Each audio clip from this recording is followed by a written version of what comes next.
सत्यजित, तू तरसासारखा आहेस रे. दुसऱ्याच्या मेहनतीवर स्वतःचं पोट भरणारा.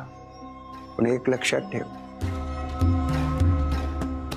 तुझा शेवट चांगला होणार नाही. एकटेपणा काय असतो हे तुला कळणार. ज्या वेळेला तुला जरूर असेल ना, तेव्हा तुझ्या सगळी जवळची माणसं निघून जातील, लांब पळून जातील.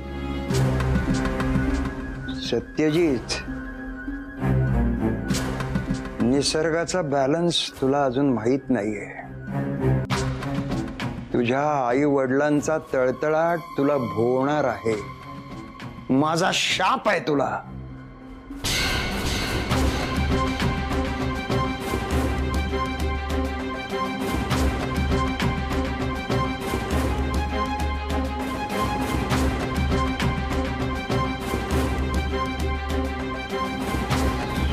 कामत काका, तुम्ही काय म्हणताय हे सगळं मला पटतंय. आपण बोलूया ना, सविस्तर बोलूया आपण नंतर. कारण मला आता टीव्ही बघायचा आहे, वेळ झाली माझी. ह्याचा रिमोट कुठे माहिती आहे तुम्हाला? ते असं रिमोट चॅनल व्हॉल्यूम चेंज बदलतात ते रिमोट. काका कुठे निघाला? जरा थांबा ना. तुम्हाला सांगून काय उपयोग? तुम्ही मोठे बिझनेसमन ना, आम्ही काय गाडी माणसं. बघतो ना, शोधतो ना कुठे दिसतोय का.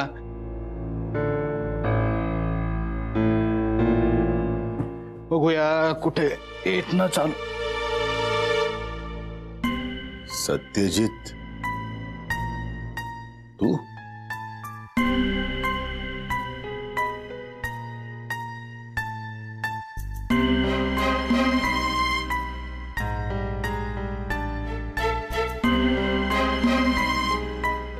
दादा नमस्कार करतो.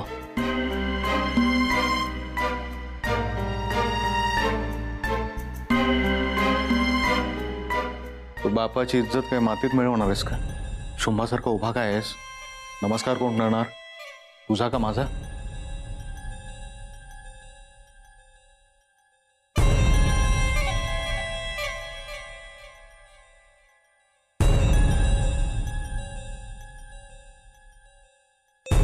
कशाला आलायस तू इथे आणि कधी आलास? हे काय आत्ता चालूय? तुझा अमेरिकेचा दौरा कसा झाला? मस्त. दादा खरं सांगू, माझं चुकलंच. नाही म्हणजे अरे त्या दिवशी माझा तोल सुटला, असं वागायला नको होतं मी. नाही पण मला माहिती आहे तू मोठ्या मनानं मला माफ केलं असशील याची खात्री आहे मला. दादा मी पण तुझ्या पावलावर पाऊल टाकायचं ठरवलंय. म्हणजे ओमच्या बाबतीत माझ्या मनात कुठल्याही प्रकारची तेढ नाही. मी सुद्धा मोठेपणा घेऊन त्याला माफ केला. अरे आपलीच मुलं, त्यांनी चुका करायच्या आणि आपण त्या. झालं तुझं? मला आधी सांग, हे सगळं काय चालवलंयस तू? काय हा असा भोळा बाबडा चेहरा करू नकोस. अरे स्वतःच्या सख्या भावावर केस केलीस तू. दादा आपण ह्याविषयी नंतर बोलूया ना. काय आहे, तो विषय वेगळा, हा विषय वेगळा. तुला खरं सांगू ना, मला हे भांडण आवडत नाही रे. हे असे वादविवाद झाले ना की खूप त्रास होतो मला. बघ आईचा फोटो घेऊन आलोय मी. तिचं वर्ष श्राद्ध आहे. आपण सगळे मिळून आळंदीला जाऊया ना. अरे हे महत्वाचं आहे. वाद काय होत राहतील. अरे दादा, आई वडिलांचं स्मरण आधी. आई, मी कुठल्याही प्रकारचा वाद घालणार नाही, कुठल्याही प्रकारचा गोंधळ घालणार नाही. तुझी शपथ.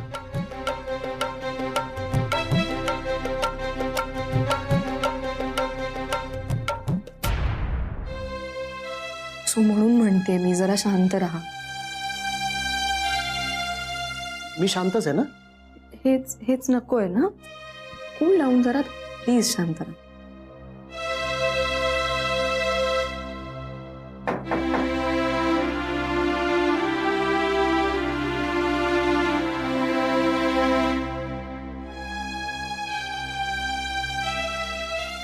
हाय ईशा.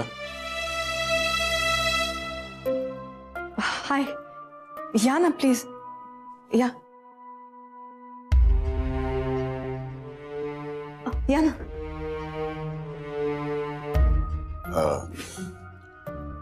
कशी आहेस तू? मजेत. हे सगळं अगदी अनएक्सपेक्टेड घडलं. आय मीन सत्यजितचं हे असं इकडे येणं. तुझाच भाऊ आहे ना तो. सॉरी, माझं डोकं ताळ्यावर नाहीये. मी नाही बोलतच नाही. मी शांत राहतो. हो, म्हणजे आपल्या कुणालाच माहिती नव्हतं असं काही अचानक होईल. काय करायचं आता? आणि माझा एक मित्र आहे, पोलीस इन्स्पेक्टर आहे, सणकी डोक्याचा आहे. त्यालाच फोन करतो मी आता. असल्या लोकांना सरळ करायला ना तोच पाहिजे. हे मी फक्त म्हणतोय, मी हे असं काही करणार नाही. माझं डोकं फिरलंय, माझ्या मनात येत आहे, फक्त ते मी बोलून दाखवतो. मी असं काही नाही करत. मला असं वाटतंय की ईशा, जर आपण हे सगळं शांतपणे हँडल केलं तर आपल्या सगळ्यांकरताच ते ठीक राहील. हो हो, मी पण हेच म्हटलं याला. जितक्या शांतपणे आपण वागू तितकं बरं होईल. मी नाही राहू शकत. या माणसाची मी शांतपणे नाही वागू शकत. यांनी कसंही वागायचं आणि आपण काय घाबरायचं? दिस इज नॉट डन. त्याला कळतंय फोर्सफुली आपण काहीच नाही करू शकत ना. त्याला कळतंय हे. आफ्टर ऑल आपण असं नाही म्हणू शकत त्यांना, कारण ते घराचे वारसदार आहेत. वारसदार म्हणजे काय? हे वारसदार हा शब्द ना तुम्ही कायद्याच्या भाषेत बोलताय फक्त. हे वारसदार म्हणजे काय? रक्ताचं नातं असलेला, हा सख्खा मुलगा, मी आपली गादी चालवणारा. हा असा मुलगा असतो जो आपल्या कुटुंबाला सांभाळतो, त्याची मॉरल रिस्पॉन्सिबिलिटी घेतो, जबाबदारी घेतो. यांनी काय सांभाळलं आपल्या कुटुंबाला?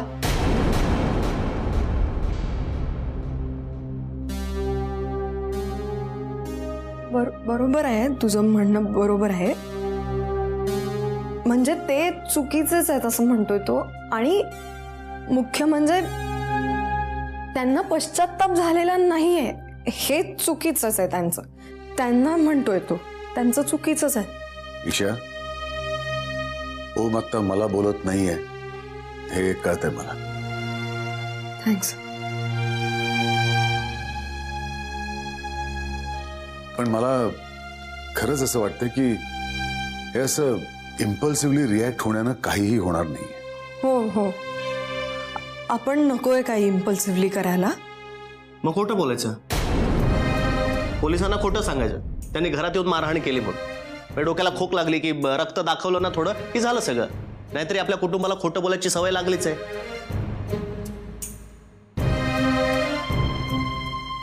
हे सगळं जे तू बोलतो आहेस ते तुला नुसतंच सुचतंय ना. हो, तसं काहीच करणार नाही होत आपण. तसं हा काही करणार नाहीये. हे फक्त रागाच्या भरात तो बोलतो आहे आता, आणि आता तो शांत राहणार आहे. शांतच बसतो, मला काही बोलायचंच नाही. ईशा, आय टेल यू, इतकं पॅनिक व्हायला नकोय आपण. सत्यजित माझा भाऊ आहे, मी त्याला चांगलंच ओळखतो. त्याला कसं हँडल करायचं माहितीये मला. त्याला फक्त थोडं पेशंटली हँडल करायला हवं. That's it. आणि आपल्या घरी पोलीस नको यायला. अगं, आणि 2 दिवसाकरता आलाय तो, जाईल परत.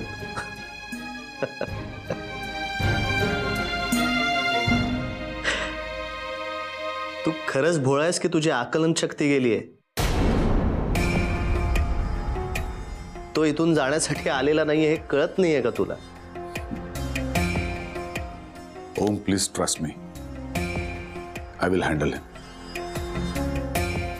मी आहे.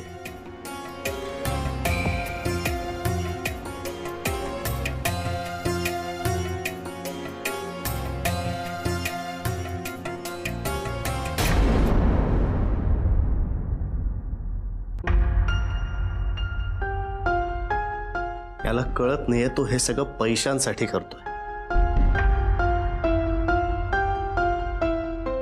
बघूया तरी तुझ्या बाबाच्या डोक्यात काय चाललंय नेमकं ते. मी भेटून येते त्यांना.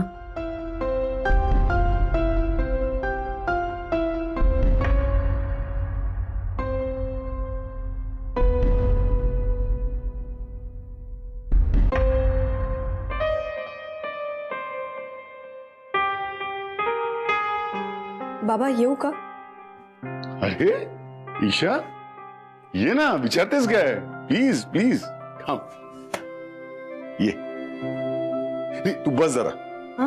नाही बस बस बस प्लीज बस. बोल. कसा झाला प्रवास? सगळं तिथे नीट सॉर्ट आउट झालं ना? या everything went on quite smoothly. Great. मी तुझ्याकरता एक गिफ्ट आणलं. यू. कशाला? ह्याची खरंच काही गरज नव्हती. अरे गरज कशी नव्हती?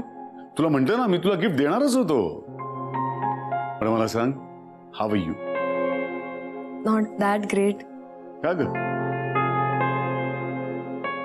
फ्रँकली सांगू का, तुमच्यात आणि ओम मध्ये जे काही चालू होतं किंवा आहे त्याचं प्रेशर मला आता नाही सहन होत आहे.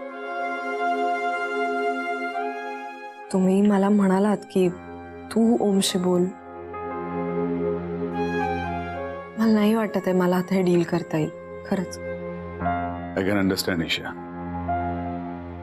या सगळ्या गोष्टी आता मलाच सेटल करायच्या आहेत. I no.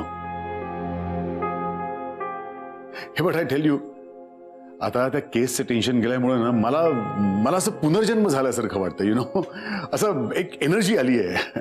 आणि सगळ्यात महत्वाचं म्हणजे आता माझ्याकडे पैसे आहेत. You know, I was completely broke. पण आता तसं नाही आहे. आणि पैसे आल्यामुळे ईशा, हे दत्ता भाऊंचे पैसे त्यांना देशील प्लीज? अगं मीच दिले असते, पण आय डोंट नो ते माझ्याकडून ऍक्सेप्ट करतील की नाही, म्हणून तुला देतोय. It's a request please.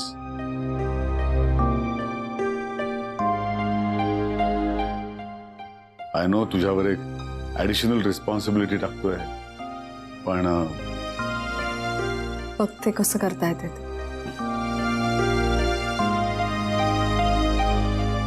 चला येऊ मी. ईशा, मी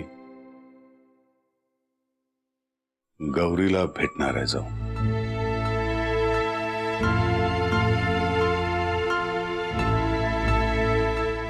ते एक सेटल करायचंय मला. I know lot of things to be done, पण एक एक करून होईल सगळं. And I hope everything will be okay. नक्की होईल. येऊ मी.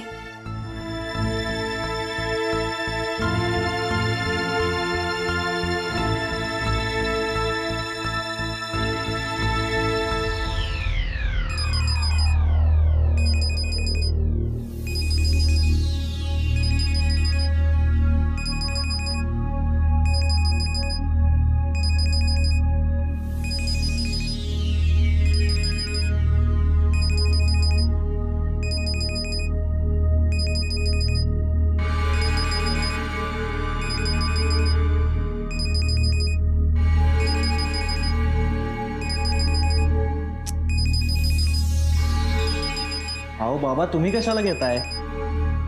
अरे किती वेळ झाला वाचतोय हा. अहो येईल कोणतरी. या त्रास होतो रे यार. नाही, बराच वेळ वाजत होता ना, म्हणून हा बोल सागर. नाही ते खूप लोक आहेत, जरा 1 मिनिट होल्ड कर. यांच्या समोर नाही बोलता येणार. हा.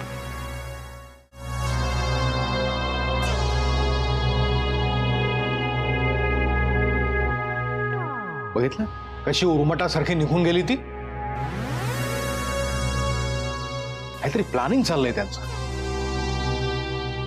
नाही, ओमनी सुद्धा कोण कोण माणसं घरात जमा करून ठेवलीत. कोण वाटतं तुला? कोण आहेत ही लोक? नाही माहितो मला काय, आणि मला जाणून घेण्यात काही इंटरेस्ट नाही. आणि बाबा, तुम्ही मला ते फिशरी प्लांटच्या प्रोजेक्टबद्दल प्रॉमिस केलं होतं, पण त्याबद्दल तर तुम्ही काहीच नाही बोलत आहात. उगाच आपले हे कोण आहेत, ते कुठून आलेत, काय करायचे त्या गोष्टी आपल्याला? कानफट फोडीन तुझं. जास्त बोलायचं नाही. हा ठीक आहे, फोडा तुम्ही कानपाड. मग बघा तुमच्या एक एक गोष्टी कशा मी बाहेर सांगतो ते.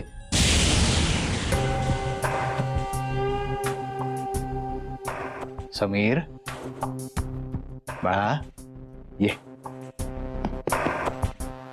बस. अरे बस. हे बघ बाळा, अरे हे सगळं कोणासाठी चाललंय? तुझं स्वप्न पूर्ण व्हावं म्हणूनच करतोय की नाही? अरे तुझा फिशरीचा प्लांट उभा राहावा म्हणूनच तर ही धडपड करतोय. आणि फिशरीचा प्लांट उभा करायचा म्हणजे एवढ्या मोठ्या प्रोजेक्टसाठी केवढी इन्व्हेस्टमेंट लागते, किती पैसा लागतो. अरे कोणी असं उघडून देणार आणि म्हणणार हा घे बाळा तू फिशरीचा प्लांट चालव. हा पैसा हवा. तू काळजी करू नकोस, मी आहे ना. मी बघतो काय करायचं ते. आम्ही 4 मित्रांनी मिळून सुरू करायचं ठरवलं होतं, ते झालं पण असतं, पण आडता घातलात तुम्ही. पोरखेळे का हा? हे मित्रांचं काही खरं नसतं. त्यातल्या एखाद्यानं समजा तुला फसवलं काय करणार आहेस तू? धंदा कसा एकट्याने करायचा? अरे माझा अनुभव आहे आणि बापाकडनं 4 गोष्टी शिकलास तर काही बिघडत नाही. बघ मी तुला धंद्याचे काही नियम सांगतो. डोळे, कान आणि मेंदू उघडा ठेवायचा. धूर्त चाणाक्ष नजरेने पाहायचं. माणसांना वाचता आलं पाहिजे. हा मगाचा तो काय म्हणाला? मी ओमचा भाऊ आहे. आणि ही काय म्हणाली होती? मी ओमची बहीण आहे. यांना काय वाटलं कोकणातनं आलेत, काही सांगितलं त्यांचा विश्वास बसेल. काहीतरी गौड बंगाले हे नक्की आहे. ओम, हे बघ मला काय दिलं बाबांनी. Wow, congrats. ओम बघ तरी एकदा. हे बघ. तूच बघ आतमध्ये काही आहे की नाही ते, नाही तर फक्त गिफ्ट रॅप करून दिलं असेल. असं का बोलतोयस तू? तुला पण दिलं ना त्यांनी? हो ना, पण मला त्याचीच भीती वाटते म्हणून मी उघडत नाही. आतमध्ये काही नसेल तर. जर वेडास का रे? सगळ्यांना इतक्या प्रेमाने काय काय घेऊन आलेत ते, काय बडबडतोयस? ऐक ना, दत्ता भाऊंचे पैसे पण परत केले त्यांनी. अरे वा, सगळ्यांसाठी गिफ्ट आणलंय. दत्ता भाऊंचे पैसे परत देत आहेत. माझ्या अकाउंट मध्ये पैसे आलेले दिसत आहेत खूप. त्यांची case out of the court settle झाली. हो हो. स्टॉप इट या. This is not the joke. त्या बाईंना 1 टाइम मेंटेनन्स द्यावा लागल्यात, पण त्यांची सगळी पेटंट्स आता सुटली आहेत. ओम, त्यांचे सगळे अकाउंट्स वापरू शकतात ते आता. अरे वा, कॉंग्रॅच्युलेशन्स. कॉंग्रॅच्युलेशन्स. तुझ्या प्रयत्नांना यश आलं. I am so proud of you. Say I am so proud of you. काहीतरी बावडसारखी बडबड करू नकोस तू. आणि हा काय ऍटिट्यूड आहे? पण तू काय एवढी चिडतेस? मी तुला कुठे काय बोलतोय? मी बाबाला बोलतोय फक्त. आता पैसे आले म्हटल्यानंतर त्याला सांगायला पाहिजे. बघ बाबा, एखादी मुलगी बघ. मी कसं त्यांचं लग्न आणि आपलं लग्न एकाच मांडवात. हे काय कमाल, एक मस्त हेडलाईन होईल ना. ऍडव्होकेट ओम चौधरी आणि डॉक्टर अजित चौधरी यांचं एकाच मांडवात लग्न. तू का असं सटकल्यासारखं वागतोस? मला कळतच नाही तुझं काही. बघ, चौधरी कुटुंबातले सगळे पुरुष सरकलेलेच आहेत. बघा बाबा, 2 डिवोर्स झालेल्या अजित चौधरी यांच्या मुलाशी लग्नाचा घाट घालते. बघ वा.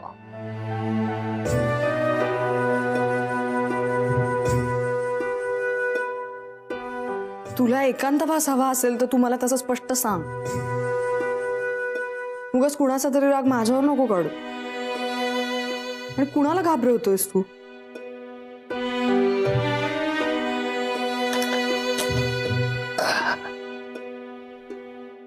I am sorry. तू सोड रे. अगं खरंच सॉरी, खूप सॉरी. मला तुला हर्ट करायचं नव्हतं. ओके, बाकी काय म्हणाला? तुला कशाला हवंय ते? जनरली तुझ्या आईला भेटायचं म्हणत होते. फॅब्युलस. त्या दोघांचं लग्न, आपलं लग्न एकाच मांडवात, आणि भटजी आपला काका. एक कमाल सुचलाय. हे पटलंय ना तुला? तेच. मला हे पटलेलं नाहीये. मी हक्की करून दुसरं काय करू नाही शकत.